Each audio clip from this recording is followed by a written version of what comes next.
창세기 49장 27절입니다.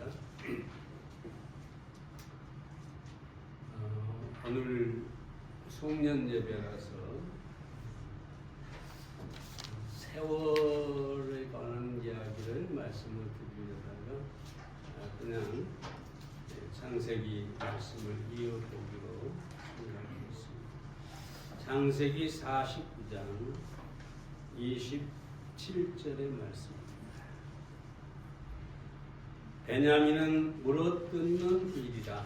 아침에는 빼앗은 것을 먹고 저녁에는 움킨 것을 나누리로라.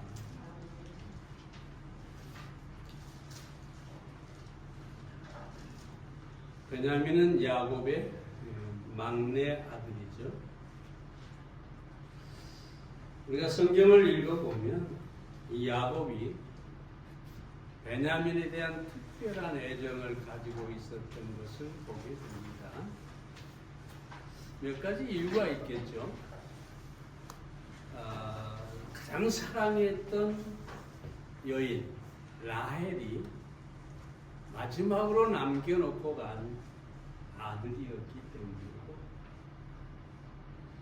또 하나는 막내 아들이었고, 그리고 요셉이 없는 동안 어쩌면은 요셉에 대한 대신으로 베냐민을 사랑했지 않겠느냐 생각이 듭니다. 이 베냐민에 대해서 우리 야곱은 좀 특별한 얘기를 하죠. 물어뜯는 일이다, 그렇게 말하고 있습니다. 오늘 성경에 나오는 베냐민에 대해서 우리가 몇 가지 살펴보겠는데요. 첫째는 베냐민은 오른손의 아들이고 물어뜯는 일이다. 본문을 다시 한번 읽어봅니다. 베냐민은 물어뜯는 일이라. 아침에는 빼앗은 것을 먹고 저녁에는 움킨 것을 나누리라. 라헬이 낳은 둘째 아들이 베냐민이죠. 사실은 이 라헬이 첫째 아들 요셉을 낳고 나서 그 요셉의 이름을 그가 더하시리라, 하나님이 더 주실 것이다, 이런 뜻으로 요셉이라고 지었어요. 요셉은 그가 더하신다, 그런 뜻이죠. 자, 그런데 소원대로 두 번째 아이를 잉태해서 낳게 됐는데, 안타까운 사실은 35장의 창세기에 보면 베델에서 베들레헴으로 가는 도중에 산통이 와서 아들을 낳았는데 그만 그 산통으로 라헬이 죽음을 맞이하게 되죠. 그래서 마지막 숨을 거두기 전에 낳은 아들의 이름을 베논이라고 합니다. 베논이란 말은 무슨 말이냐? 슬픔의 아들이다. 그렇게 소원했던 아들을 낳았으니까 라헬이 건강했더라면 얼마나 큰 기쁨이었겠어요. 근데 소원했던 아들을 낳자마자 죽음을 맞이하니까 슬픔의 아들이다. 참 안타까운 일이죠. 그런데 야곱이 그 아들의 이름을 베냐민이라고 합니다. 베냐민은 오른손의 아들이라는 뜻입니다. 우리가 늘 말씀드리지만 오른손은 강함을 표현합니다. 또는 권위를 얘기합니다. 하나님 우편에 예수님이 계시잖아요. 이 우편은 권위, 힘, 이런 것을 상징하는 것이죠. 그래서 야곱은 비록 라헬이 죽었지만 이 베냐민이 오른손의 아들처럼 강한 그런 아들이 되기를 바랬던 것이죠. 그런데 오늘 이 본문에 보면 물어뜯는 일이라. 아침에는 빼앗는 것을 먹고 저녁에는 움킨 것을 나누리라고 합니다. 물어뜯는 일이, 우리는 일이 하면 뭐 늑대, 이리 이런 것들을 얘기하면 약간 우리 한국 사람들은 부정적입니다만은 이 팔레스타인 지역에서 이리는 굉장히 강하고 굉장히 그 집착이 심하고 뭐랄까 끝까지 목표를 이루는 그런 동물로 생각을 하는 것이죠. 그래서 베냐민이 또는 그의 지파가 바로 이리처럼 물어뜯는 이리처럼 강하고 또 목표지향적이고 그런 사람이 되기를 바랬던 것이죠. 근데 실제로 우리가 성경을 보면 이 베냐민 지파에서 물어뜯는 이리들이 나오는 것을 보게 되는데 사사기 3장 15절 이하에 보면 이 베냐민 지파에서 에웃이라는 사람이 나옵니다. 당시에는 모압의 지배를 받으면서 이 조공을 바친 이스라엘이 조공을 바치는 그런 상황이었어요. 그러니까 이 모압의 지배를 받아서 얼마나 힘이 들었겠어요. 그런데 이 에웃이라는 사람이 나타나서 모압 왕을 죽이고 에글론이라는 왕을 죽이고 이스라엘을 해방시키는 것을 보게 됩니다. 사무엘상 9장에 보면 베냐민 지파 중에 또 한 사람이 나오는데 초대 왕 바로 사울입니다. 우리가 사울을 약간 부정적으로 보죠. 나중에 좋지 않았으니까요. 그러나 초대 왕이 올라서 이 사울은 굉장한 사람이었죠. 뭐 예를 들어서 블레셋을 치고 모압을 치고 또는 암몬 자손을 쳐서 이스라엘을 강력한 나라로 그 기초를 다진 것을 우리가 보게 됩니다. 물어뜯는 이리 같은 사람이었지. 그리고 에스더서 2장에 보면은 이 페르시아의 유대인들이 끌려가서 거기 살고 있을 때 하만이라는 이 신하가 유대인들을 한 날에 몰살을 시키려고 합니다. 날도 받아놓고 왕의 제가도 받아놓고 모든 사람을 선동해서 그날 유대인을 몰살하라. 모든 게 정해졌죠. 그런데 모르드게가 그 사실을 알고 자기 조카인 에스더, 당시 왕후였죠. 왕에게 나아가서 이 사실을 알려라 하죠. 근데 그때 당시 풍습은 왕 앞에 함부로 나가면, 그러니까 왕후라도 왕이 불러야 나가지 부르지 않고 나가면 죽임을 당할 수가 있었어요.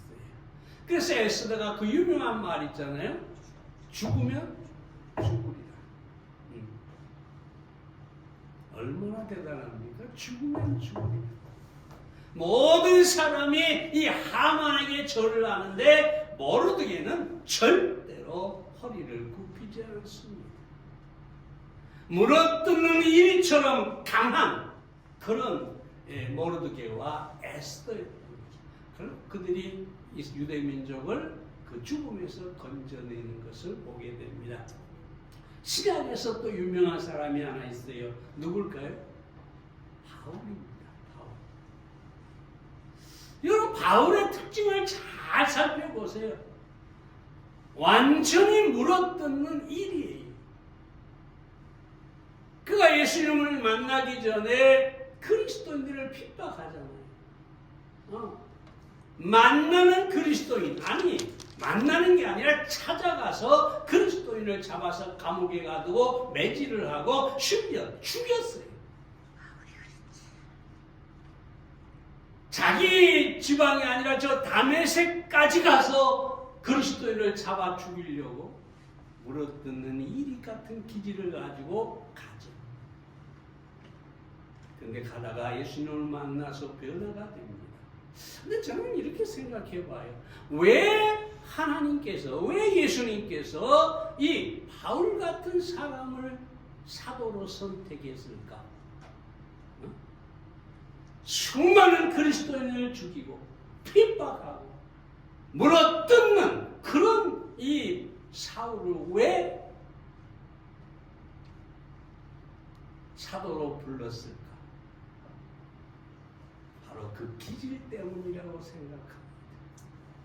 여러분, 초대교회는 교회가 아직 자리를 잡거나 이 기초가 다져지지 않는 상황이었잖아요. 여기에 어떤 사람이 필요할까요? 베드로처럼 그냥 큰 소리 쳤다가 아이고 뜨거라 하고 물러나는 사람이 필요할까요? 안 되는 거죠. 바울 같은 사람, 끝까지 포기할 줄 모르는 사람, 아무리 핍박을 받고 매질을 당하고 감옥에 갇히고 심지어 단두대에서 죽을지라도 포기하지 않는 사람, 복음을 위해서 기꺼이 목숨을 바치는 사람, 그게 바로 베냐민 지파의 출신 바울이지. 사도행전 20장 24절 잘 알죠? 나의 달려갈 길과 주 예수께 받은 사명 곧 하나님의 은혜의 복음을 증거하는 일을 마치려 하면은 나의 생명을 조금도 귀한 것으로 여기지 아니하노라. 얼마나 치료합니까? 내가 복음을 위해서, 이 복음을 전하는 일을 마치기 위해서 내 생명도 귀하게 여기지 않는다. 빌보서 1장 20절과 21절에 보면은 나의 간절한 기대와 소망을 따라 아무 일이든지 부끄럽지 아니하고 오직 전과 같이 이제도 온전히 담대하여 살든지 죽든지 내 몸에서 그리스도가 존귀되게 하려 하나니 이는 내게 사는 것이 그리스도니 죽는 것도 유익함이라.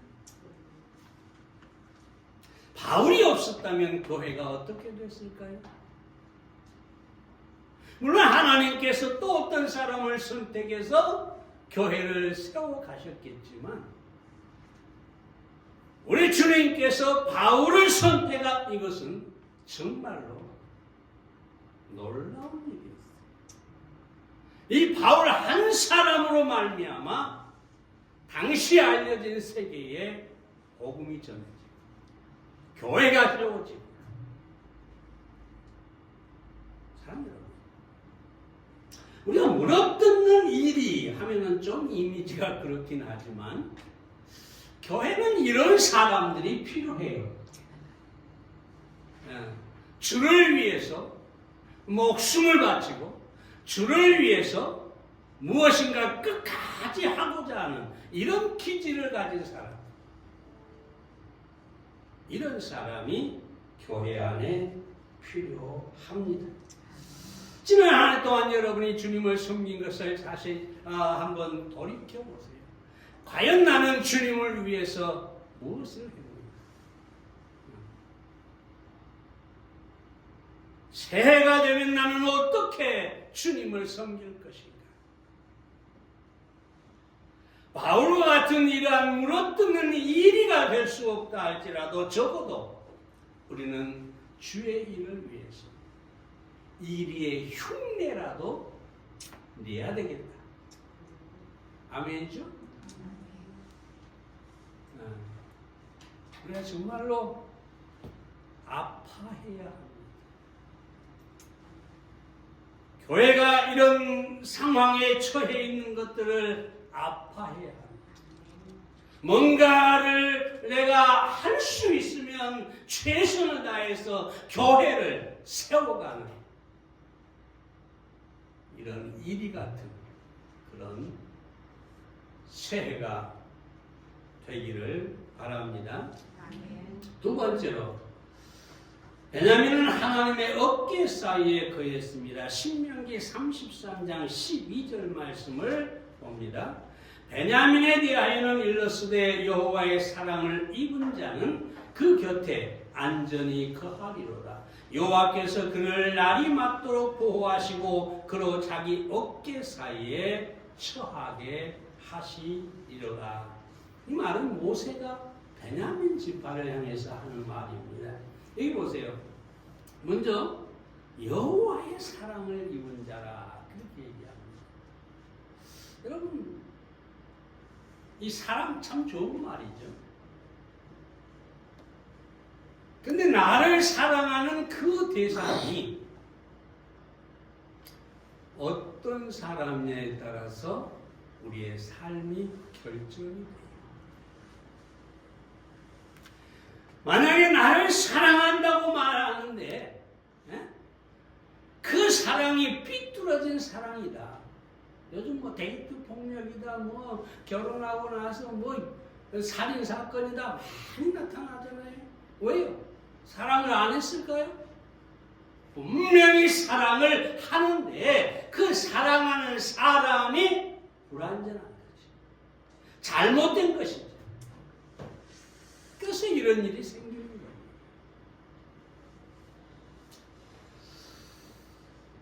누구의 사랑을 입느냐 이것처럼 중요한 게 없어요. 그런데 이 베냐민은 하나님의 사랑을 입은 자라고 합니다. 하나님은 완전하시기에 그 사랑도 완전합니다. 아가페라고 보통 우리가 하나님의 사랑을 얘기하죠. 무조건적인 사랑이죠. 그 대상의 어떠함을 뛰어넘는 사랑이에요. 다시 말하면 인격에도 문제가 있고 여러 가지 참 아름답지 못한 매혹적이지 않는 그런 죄인이라 할지라도 하나님의 사랑이 그 모든 것을 뛰어넘어 사랑한다는 거죠. 여러분 자신을, 우리 자신을 한번 생각해 보세요. 저는 백날 생각해도 나는 매력이 없어요. 나는 백날 사랑해도 사랑받을 만한 자격이 없어요. 근데 하나님께서 그 이런 나를 사랑해 주시는데 내가 어떠하냐가 아니라 하나님의 사랑이 내 허물을 뛰어넘기 때문에 그렇습니다. 그럼에도 불구하고 하는 사랑이죠. 이사야 40장 15절에 보면 여인이 어찌 그 젖먹는 자식을 잊겠으며 자기 태에서 난 아들을 긍휼히 여기지 않겠느냐. 그들은 혹시 잊을지라도 나는 너를 잊지 아니할 것이다. 얼마나 놀라운 사랑입니까? 부모가 젖먹이는 자식을 잊어버릴지라도 나는 너를 잊지 않겠다. 이게 하나님의 사랑이죠. 요한복음 3장 16절에 뭐라고 합니까? 하나님이 세상을 이처럼 사랑하사 독생자를 주셨으니 하나님께서 독생자를 주시기까지 우리를 사랑했다고 하죠. 요한에서 4장 10절에 보면 사랑은 여기 있으니 우리가 하나님을 사랑한 것이 아니요 오직 하나님이 우리를 사랑하사, 내가 하나님을 사랑하는 게 아니라 하나님이 먼저 우리를 사랑하셨다. 그리고 그 사랑은 완전하기 때문에 영원히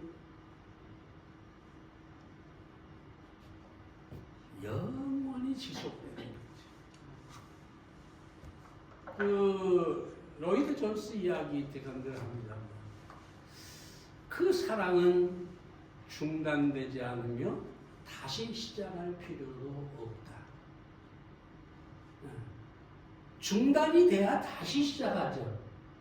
그러니까 하나님께서 우리를 사랑하는데 중단하지를 않아요. 멈추지를 않아요. 그러니까 영원히 우리를 사랑하신다 그 말입니다.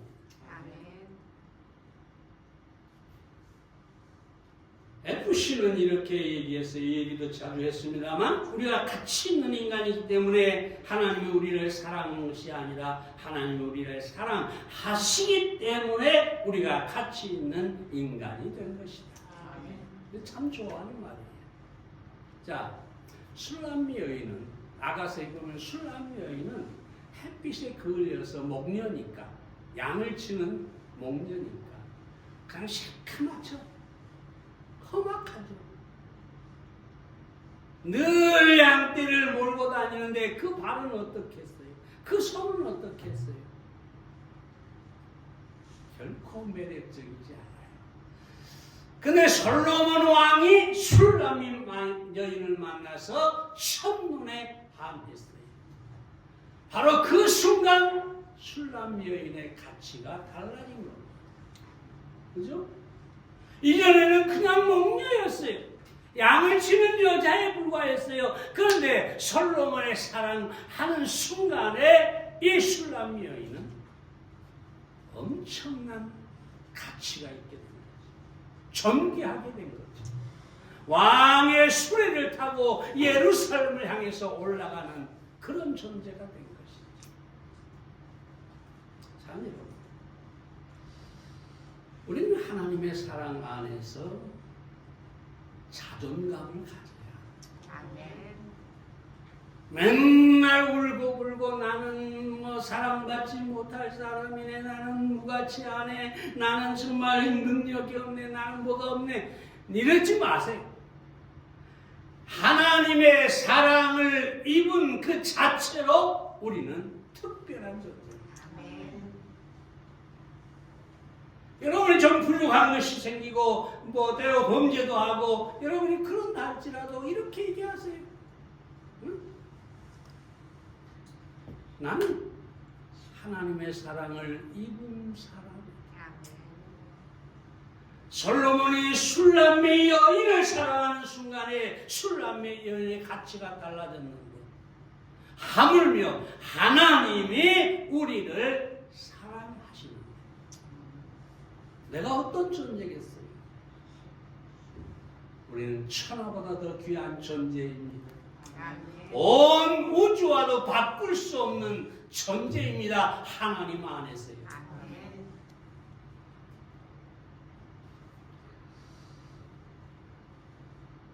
뿐만 아니라 베냐민은 하나님의 어깨 사이에 거한다 했는데 어깨 사이라는 말은 이 아이를 부모가 안았을 때 또는 뒤로 업었을 때 그 아이가 부모의 어깨 사이에 있는 거죠. 이건 바로 안전함, 정말 안전하게 보호받고 있다는 것을 말하는 거예요. 하나님께서 모세가 이 베냐민을 향해서 하나님의 어깨 사이에 있고 날이 맞도록 그러니까 온 종일 보호하신다. 얼마나 복된 이야기입니까? 시편 17편 8절에 보면 나를 눈동자같이 지키시고 주의 날개 그늘 안에 감추사. 하나님께서 우리를 하나님의 어깨 사이에 두고 보호하십니다. 하나님께서 그 날개 그늘 아래 우리를 두시고 보호하십니다. 그러므로 우리는 그 보호 아래서 살아야 합니다. 뉴욕에 이제 연말이 다가오고 또 연초가 오니까 아마 사람들이 뭐 사주팔자를 보내 뭘 하네 아마 점쟁이도 찾아가고 무당도 찾아가고 또 절에 스님도 찾아가고 내 사주를 좀, 내 가족의 사주를, 내 자식의 사주를 좀 봐주시오. 아마 그럴지 모르겠어요. 다 할 것입니다. 미국의 뉴욕의 차이나타운에서 있었던 일인데 한 여자가, 미국 여자가 중국인이 운영하는 가게를 들어갔어요. 들어가서 부적을 찾았어요.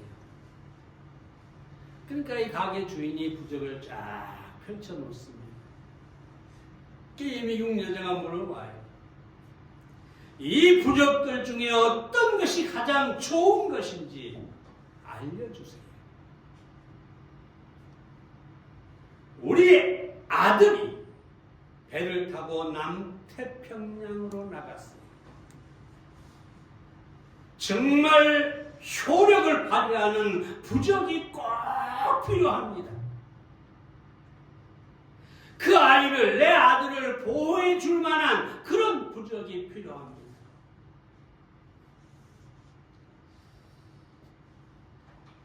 그 말을 들은 이 중국 가게 여사장이 이렇게 얘기하죠.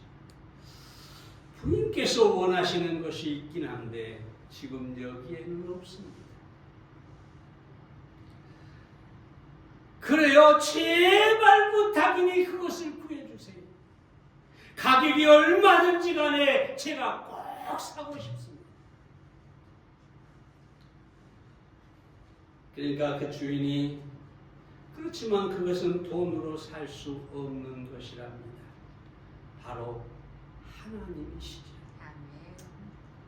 내게 있어 하나님만큼 확실하고 효과적인 보호자는 없답니다. 내게는 아들이 3명 그리고 손자가 3명이 있는데 그 애들이 태어나자마자 저는 그 아이들을 하나님께 맡겼답니다. 그리고 지금까지 하나님께서 잘 지켜주시기를 계속 기도해왔답니다. 하나님께서 그 기도를 응답하셨습니다. 우리의 아들들과 손자들은 지금도 하나님의 보호 아래서 안전하게 살고 있습니다.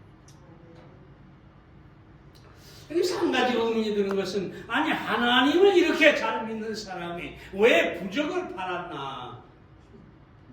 좀 그렇긴 합니다만 장사 때문에 했겠죠. 근데 여기서 중요한 것은 무엇입니까? 세상의 그 무엇도 우리를 보호할 수 없는 것입니다. 오직 하나님만이 우리의 완전한 보호자가 되십니다. 그럼 여러분, 지난 한 해 우리를 안전하게 인도하고 보호해 주신 은혜를 감사할 뿐만 아니라 새해에도 여러분과 여러분의 가족들을 하나님의 손에 맡기시기 바랍니다. 하나님의 어깨 사이에 두시기를 바랍니다. 온종일 하나님께서 지켜주시기를 매일 기도하시기 바랍니다. 하나님께서 우리를 사랑하실 뿐만 아니라 안전하게 온종일 보호하신다는 사실을 믿으시기 바랍니다. 마지막 세 번째로 베냐민은 대제사장의 품에 있는 자수정이었습니다. 출애굽기 39장 12절 말씀을 봅니다. 셋째 줄은 호박 100만호 자수정이요 그러는데 말씀드렸죠? 대제사장이 입는 이 겉옷 에봇에 12개의 보석이 달려있는데 3개씩 4줄로 달려있어요.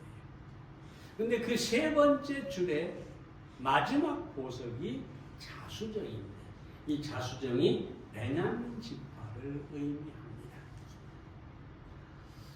고대 중동에서 이 자수정은 굉장히 다루기가 까다로웠다고 합니다. 그러니까 세공사가 세공을 하는데 정말 힘든 그런 것이 자수정이라고 해요. 그런데 잘 깎아만 놓으면 아주 값비싼, 아주 귀한 보석이 된다고 합니다. 이 베냐민 지파의 특성을 잘 표현해 주는 게 자수정이죠. 거칠고 강하고 끈질기고 포기를 모르는 사람들. 그런데 이 자수정 같은 그 기질을 가지고 있었던 것이죠. 사람은 기질이 다 달라요. 기질이 달라요.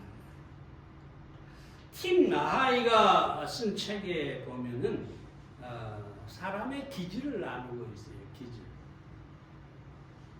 다혈질이 있는데 이 다혈질에 속한 사람은 베드로입니다. 얼마나 불같습니까? 그런데 불같은 성격인데 문제는 감정의 기복이 심합니다. 금방 타올랐다가 금방 꺼져버리는 사람. 이런 사람들이 있죠. 다혈질. 담즙질이 또 있는데 이 담즙질은 뭐냐면 바울 같은 사람. 성을 잘 내고 아주 잔인하고 자만심이 강한 사람입니다. 이 담즙질을 가진 사람들은 담즙질은 그런 사람들이 있죠. 바울을 보세요. 불같이 화를 잘 내요. 근데 그 화가 다혈질하고 달라요. 아주 갑자기 성냈다 가라앉는 게 아니라 그냥 계속해서 성격이 그런 사람이 있어요. 그리고 잔인해요. 그래서 그리스도인들을 핍박하고 죽이고 했었죠. 자만심이 강해. 이 담즙질은 뿐만 아니라 또 우울질이라고 하는 게 있는데 우울질은 모세 같은 사람이에요. 아주 부정적이고 논리적이고 비사교적인 사람이에요. 하나님께서 모세를 불렀을 때 뭐라고 합니까? 나는 아이라 말할 줄 모릅니다. 나는 자격이 없습니다. 자기 자신에 대해서 아주 부정적으로 얘기합니다. 뿐만 아니라 점액질이라는 게 있는데 아브라함 같은 사람이죠. 겁이 많아요. 우유부단해요. 이기적이에요. 여러분 아브라함 보세요. 겁이 많아가지고 애굽에 갔는데 자기의 부인을 누이 동생이라 당신이 너무 아름다워서 나를 죽이고 당신을 데려갈 것이라 그러니 내 누이라 해라. 얼마나 겁이 많아요. 그런데 제가 오늘 여러분에게 말씀드린 것은 다혈질, 담즙질, 우울질, 점액질 이걸 얘기하자는 게 아니에요. 사람마다 다 기질이 다른데 하나님께서 그들을 불러서 사용하셨다는 것입니다. 어떤 기질도 어떤 보석도 하나님은 그것을 깎고 아름답게 만들 수 있는 세공사라는 거예요. 여러분 스스로 자기를 판단하지 마세요. 나는 안 돼.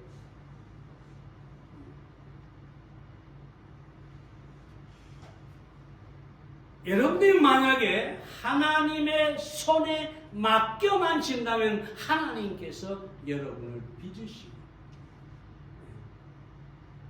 자수정 같은 이런 보석이 되게 하실 수 있습니다. 하나님께서 베드로도 쓰시고 바울도 쓰시고 모세도 쓰시고 아브라함도 위대하게 쓰셨어요. 그러니까 내가 어떤 사람이냐가 중요한 것이 아니라 내 기질이 어떠냐 이게 중요한 것이 아니라 하나님의 손에 여러분을 맡기시면 여러분을 하나님께서 잘 빚어서 빛나는 보석이 되게 하실 겁니다. 여러분의 어떤 성격이나 기질을 생각하면서 나는 안 돼, 나는 틀렸어 결코 이러지 마세요. 여러분을 빚으시고 깎으시는 분은 하나님이십니다. 그 하나님은 아무리 부족해도 우리를 아름답게 빚어서 귀하게 써 주실 것입니다. 뿐만 아니라 마지막으로 말씀드린 것은 이 보석이 대제사장의 품에 달려서 하나님께 성전에 제사할 때 하나님 앞에 나가게 됐다는 얘기죠. 여러분, 에베소 3장 12절에 보면 우리가 그 안에서 그를 믿음으로 말미암아 담대함과 하나님께 당당히 나아감을 얻느니라, 그렇게 얘기합니다. 나는 정말로 부족하지만 예수 그리스도 안에서, 대제사장인 예수 안에서 하나님께 당당하게 나가게 되었다는 것입니다. 오늘날 많은 기독교인들이 하나님 앞에 담대하게 나가지를 못해요. 그저 주일날 교회 가서 늘 울며 가슴을 치며 나는 주인입니다. 나는 하나님께 부족합니다. 이 말만 하고 돌아가요. 근데 여러분은 예수님, 대제사장인 예수님 안에서 하나님께 나가는 빛나는 보석입니다. 담대하게 예배를 드리세요.